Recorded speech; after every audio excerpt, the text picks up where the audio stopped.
Hello and welcome to a short video on the topic of how to successfully communicate when you are a customer success manager. My name is Steve Morell. I'm head of customer experience at a company called Refined, a major Atlassian app vendor. I'm also part of a customer success network here in Helsinki, where I'm based. And last week, I gave a talk to our network on the topic of communication.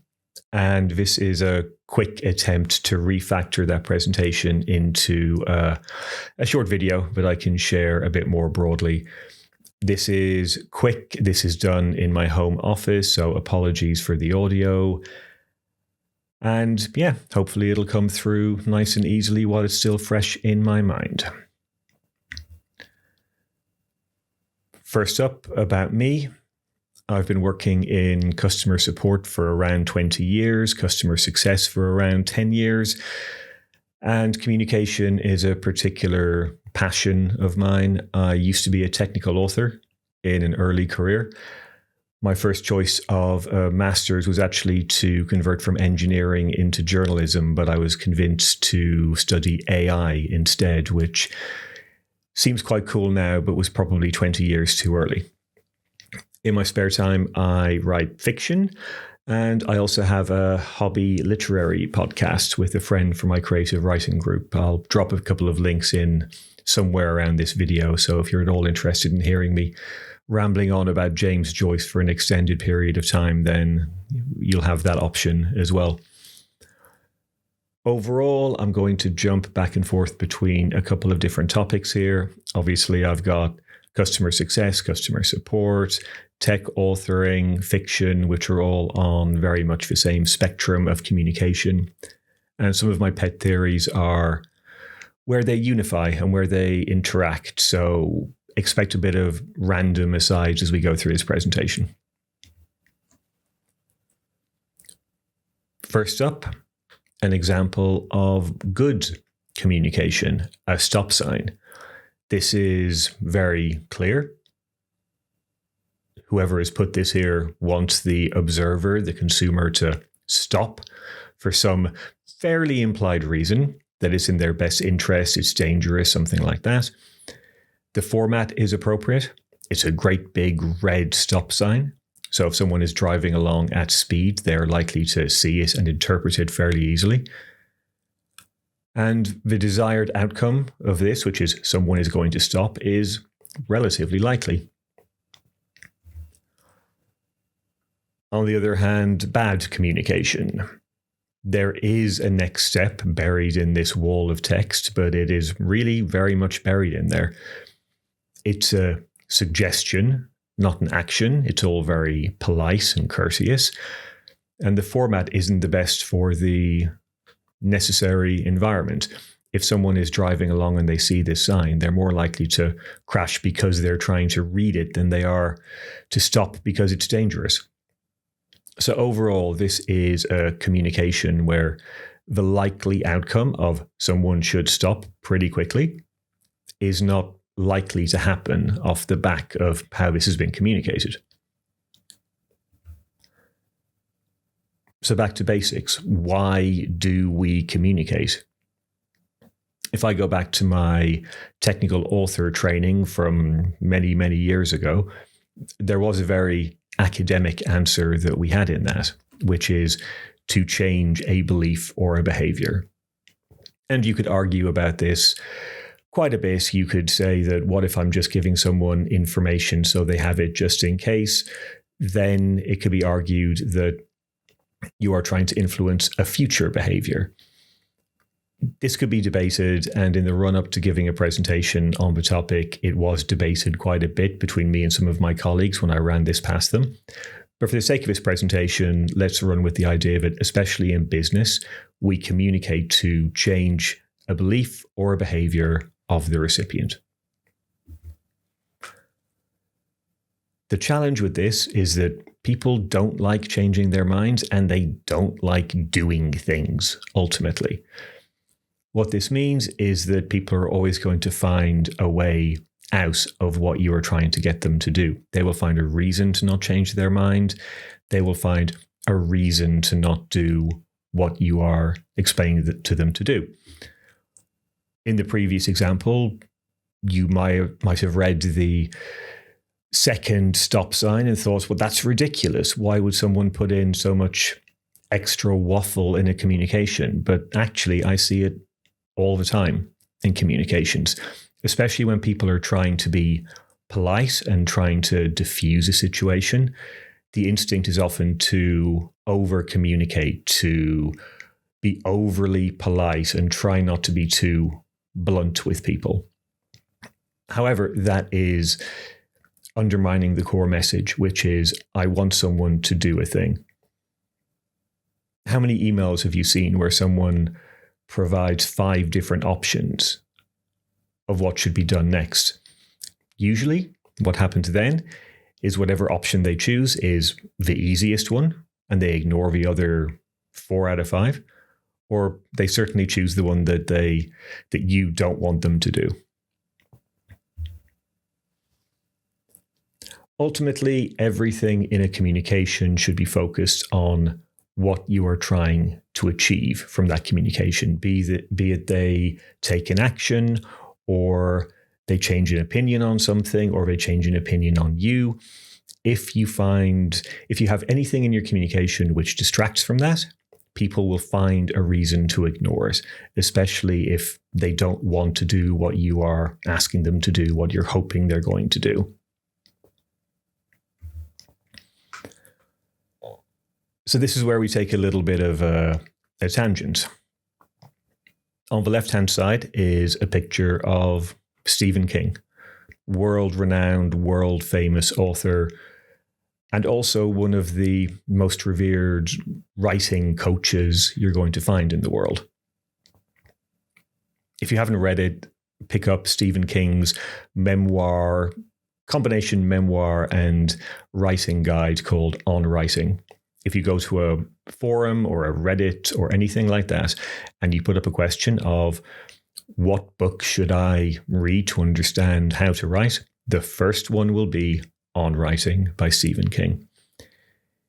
He talks a lot about his process. He talks a lot about how you have to be an artist, how you imagine what your characters are going to be doing, and just let them do it. It's like a daydream. He openly advocates for not knowing what you are writing about and letting the story evolve over time. It's only when you look back at the story you realize that, oh, I was writing about a certain topic or a certain person or a certain experience. I've experienced this in my own creative writing, and it's a wonderful feeling. I once wrote a long, short story, which went on for quite a few pages, short chapters, what have you. And it was just 2 characters having a conversation. And it was only when I looked back at it later on, I realized that I'd written about 2 people that I knew, specifically having a conflict that I remembered them having. I just extrapolated out what exactly they were doing in that time. On the right is another famous author, James Patterson. And I would say that James Patterson is the antithesis of Stephen King. In fact, these 2 have sniped at each other quite a lot in public. James Patterson is airport thriller when it comes to writers. He's written a lot of books that have been converted into Hollywood movies, and he brags that he can write 2 books in an evening. And the reason for this, and you can kind of see it in the image that we have here where he has a very checklisted approach, is he writes plot points. He writes out a synopsis, and then very often he gives it to a ghostwriter to write for him. He puts out maybe a dozen books a year in a good year, and he's very much about having a process, having a checklist, and having less of an artistic viewpoint, but more of a methodical viewpoint than Stephen King. And I believe that one of the reasons that people get confused about communication is that they think good business communication is writing like Stephen King. When we're doing English literature or any kind of literature, in schools, in high school, what have you, we're trained to show off our intelligence and to use big words and to be very, very clever. The unfortunate fact is, if you want to send a business communication, you need to be far more formulaic, and you need to know from the beginning what you are trying to achieve. So far more like James Patterson than Stephen King.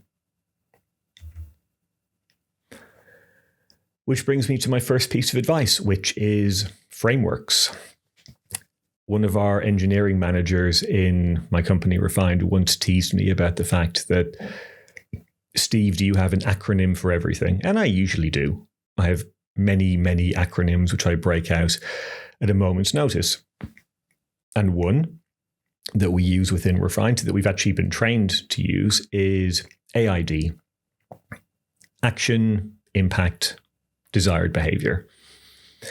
It's a way of giving feedback to individuals. You say what happened, you explain what the outcome of that was, what the impact was, and then you give a desired behavior. Either continue to do the thing that you just did, or stop doing the thing that you just did, or do it differently in some way. It's a pretty common business framework for giving any kind of feedback to someone. I once gave feedback to someone when they had to deliver feedback. They used the AID framework. They explained what it was that they were trying to give feedback on. They pretended that I was the recipient and they gave it to me. And afterwards, I reviewed what they did. And what I was able to say was that you did not do A, I, D. You did A, I, A, D, I, A, D, and so on. They were jumping around an awful lot between the different parts of the framework to the extent that the communication was getting very, very muddled. And whichever way you look at this, one of the most difficult things about giving feedback to someone on communication is it's very easy to look at a communication and say, yeah, it's wrong. But it's very difficult to explain to someone why it's wrong. This is something I've experienced in various hobbies over the years. It's one thing to say that a photograph is really nice and you like it. It's another thing altogether to explain to someone, this is why I like it, and this is why I don't like it, and this is how you could do it differently or improve upon it. It applies to all sorts of different, art fields, paintings, sports, martial arts, anything like that. There's loads of feedback people give, which is, it's wrong, but I don't quite know how to explain it. If you have a framework, you can call back to the framework.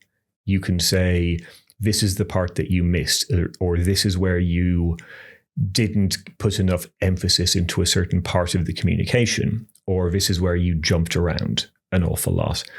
Frameworks really are invaluable when two people understand the same framework, and you can use it as a shorthand to give people feedback. Here's another one I picked up in a previous role, SIPAB. And it's a communication framework that I noticed after many years that I was starting to use pretty much instinctively, almost worryingly so.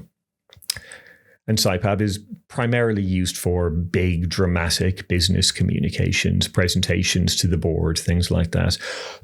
Excuse me. But it is very valuable, I find, when giving feedback on any form of communication.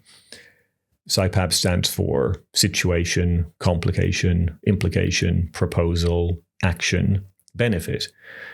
You start off by explaining where we are right now. Then what is the complication in the current situation? What that means, what is the implication? Because we have the complication, the implication is coming through.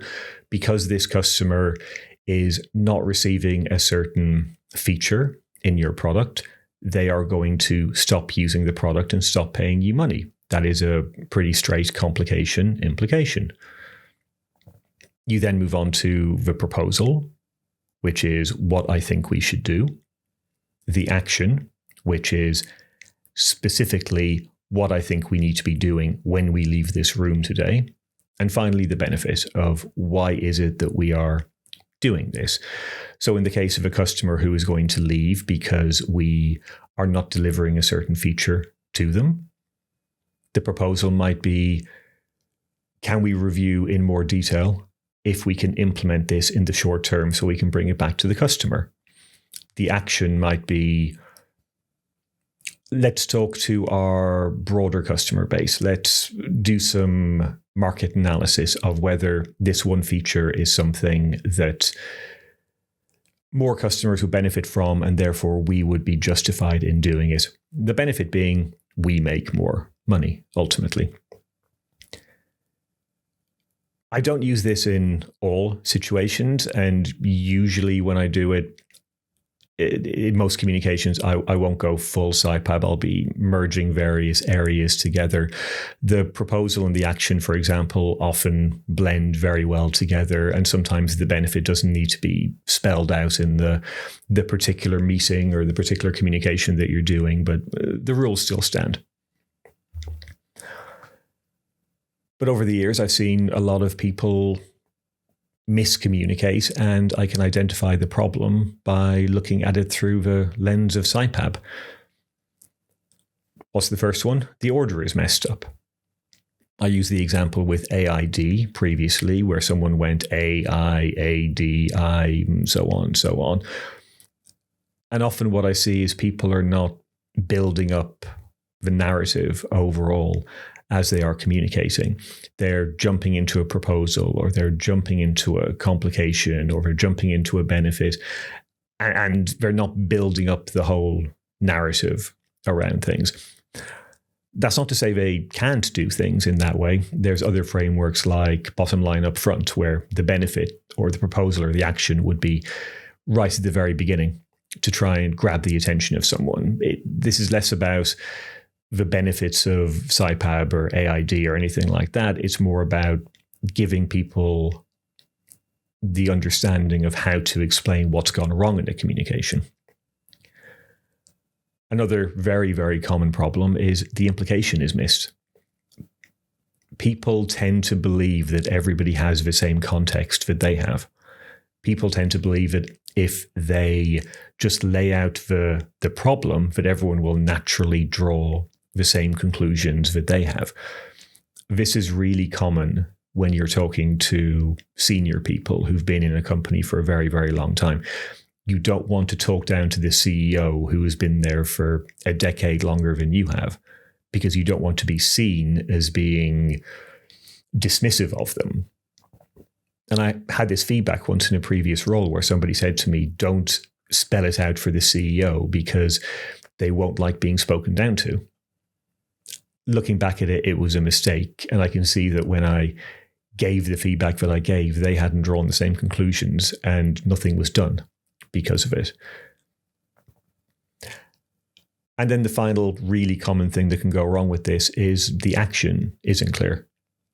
I see it very often with some of my team where they will explain a situation to me and I will hold the room for a while until eventually somebody asks me what I want to do, and I just respond with, I don't know. What do you want me to do on this?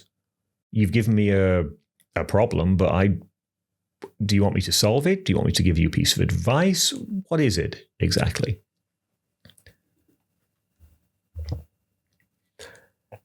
And then earlier on, I made a comment about adverbs. I hate adverbs. I am passionately against them. And this is something I've picked up very much from Stephen King when he has written about creative writing. What I'm showing right now is a line from Jekyll and Hyde, which Stephen King quotes in his book on writing that I mentioned earlier. This is a nice piece of prose. What I've now added is a version that Stephen King edited together. And this is not a nice piece of prose. Certainly to an English native speaker, this is pretty overworked.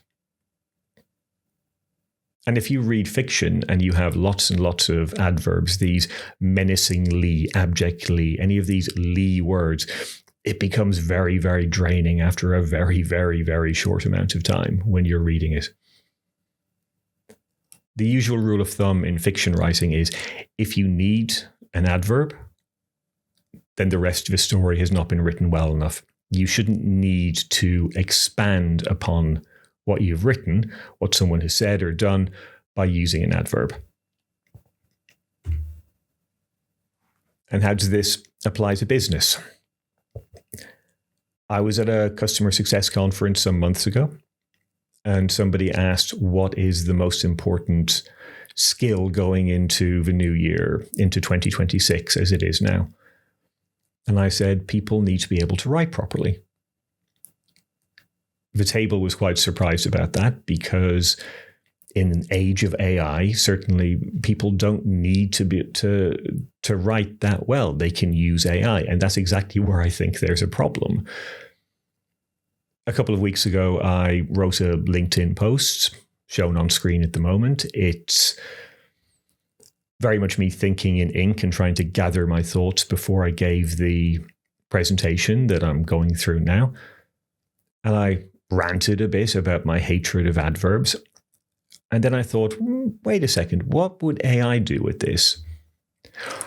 So I took that post and I asked LinkedIn AI to rework it.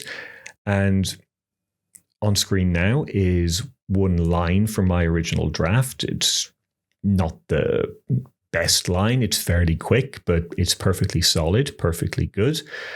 I'm giving credit to my friends Helen and Sarah at a career development company. I don't want to say coaching company, but they'll yell at me, called Amazing If, which I would also say to everyone, please go and follow them. They are incredible. They do brilliant, brilliant work. And I wouldn't be the leader I am today without them. And this is a line that I wrote, which I think is fairly solid, not a problem. This is the line that LinkedIn AI came out with in response to this. I frequently credit the team at Amazing If. So in one line, it has added in 3 adverbs. And the rest of the message was horrible, in my opinion. It was very overworked. It was very obviously corporate. And it was very, very obviously AI. Especially in written communication, any kind of overworking of the words comes across very, very likely to be taken as being AI. And in this day and age, people are looking out for that. I would bet you that if someone looked at this line in isolation, they would think, yeah, this has been AI generated. And you don't want to be giving people that kind of impression when you're trying to communicate with them on a more personal and business-like level. So what can you actually take away from this? Use AI by all means. Use ChatGPT to spar with when you're writing, but be good enough to not need it. If you're relying on it and you can't spot where it's giving you things that you don't want to say, then you're going to fall into a trap of sounding like artificial intelligence. I use AI for many of my communications, often when I'm tired, often when I've got a long bit of text I want to just run over. Excuse me. But I very much spar with it. I don't rely on it. I take a line here and there. I ignore lines when I don't like them. And I like to think that on the whole, it comes out with better content. Simplify and edit and cut in all of your communications. There's a great app called Hemingway.app, which takes any text that you provide to it and gives you feedback on how complicated it is. It uses a US school grade system. So it goes from 1 to 16, which I gather is kind of roughly end of high school level, and then onward up to like PhD type level. What I found is that if you take artificial intelligence, it overcomplicates things. For the last couple of weeks, I've been taking some of my writings and asking AI to rework them for me. And pretty consistently, it adds a 3 or 4 grade worth of difficulty when you look at it in Hemingway. So you need to understand that a lot of what you're asking AI to do for you is overcomplicating it, and it is making it more difficult for especially non-native speakers to follow, and far more likely that someone will spot the fact that you're using AI and not communicating directly with them. If you do have to talk to someone on a human level, if you do have to diffuse a situation, don't do it by overworking your communication. Don't do it by fawning all over them and throwing in loads of adverbs. It gets picked up very well. It's far easier to stop, think, and acknowledge the other person as an individual. Make some reference back to what they've been saying. Make some reference back to their pain points. I would very much recommend reading things by Will Guidara. He wrote an incredible book called Unreasonable Hospitality, all about how he developed literally the best restaurant in the world. It was awarded the best restaurant in the world. And he did that not by improving the food, but by improving the service. And a lot of that came down to being more attentive to the people that were dining in the restaurant. I'd also point people towards Chris Voss, the famous negotiation expert. A lot of his frameworks around communication are based on acknowledging the individual that you're dealing with and making them feel heard. That is far more likely to get a result than putting in loads of adverbs and long words to show off how clever you are and how you've eaten a thesaurus this morning for breakfast. I've mentioned editing and simplification. This is something that I've learned from creative writing.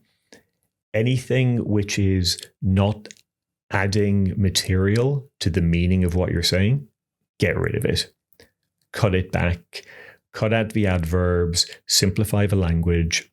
The reason that Hemingway as an app is called Hemingway is because of Ernest Hemingway, the author who was so famous for being incredibly simple with his language. If you read any of his books, there's no wasted word in the whole thing. It's a very, very different way of thinking compared to someone who's trying to show off all of their clever, fancy words that they know.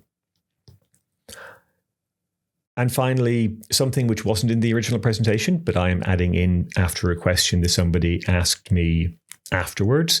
How do you implement these? If you have ideas, if you want to give feedback to people, if you see any model like this and think this is something that we can use, how do you do it in your organization? And the answer I gave to them was, you don't. You do it for yourself. You make it known that you're doing it, but then you let the system do the heavy work. If you find value in SciPab or AID or any other communication framework, go for it. You have fun. If you go back through this presentation, you will see that I have SciPabbed it. There is a lot of structure in this that I've taken from the model, and that's good for me. Other people don't have to use it. If other people start to catch on to the value of what you're doing, if they know you're using a certain framework and they can see that it is useful for them when they are thinking, it'll catch on by its own. Don't try and force the issue. Work for yourself. Your colleagues will come along with you if it works. So thank you for the time. Again, this is done quickly while it's fresh in my head, not in a proper studio. I hope it has come across okay.